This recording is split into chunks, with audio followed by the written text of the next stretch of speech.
اعوذ باللہ من الشیطان الرجیم بسم اللہ الرحمن الرحیم یا ایہا الذین آمنوا لا تقدموا بین یدی اللہ ورسولہ واتقوا اللہ ان اللہ سمیع علیم یا ایہا الذین آمنوا لا ترفعوا اصواتکم فوق صوت النبی ولا تجهروا له بالقول كجهر بعضكم لبعض أن تحبط أعمالكم وأنتم لا تشعرون إن الذين يغضون أصواتهم عند رسول الله أولئك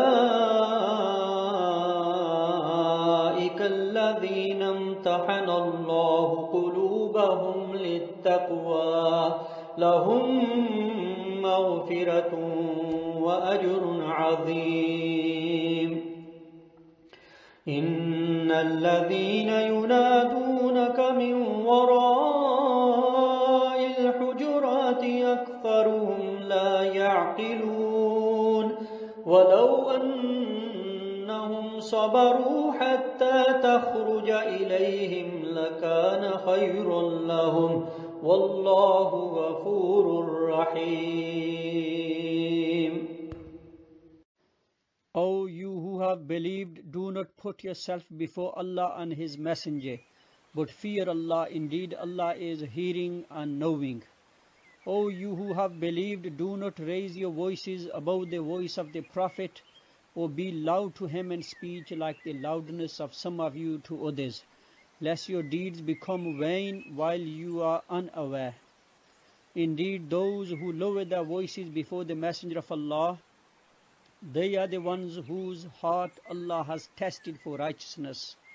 For them is forgiveness and great reward.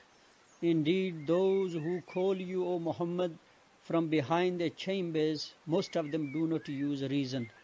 And if they had been patient until you could come out to them, it would have been better for them, but Allah is forgiving and merciful. ہے ایمان والو، اللہ اور اس کے رسول سے آگے نہ بڑھو اور اللہ سے ڈرتے رہا کرو، یقیناً اللہ تعالیٰ سننے والا جاننے والا ہے.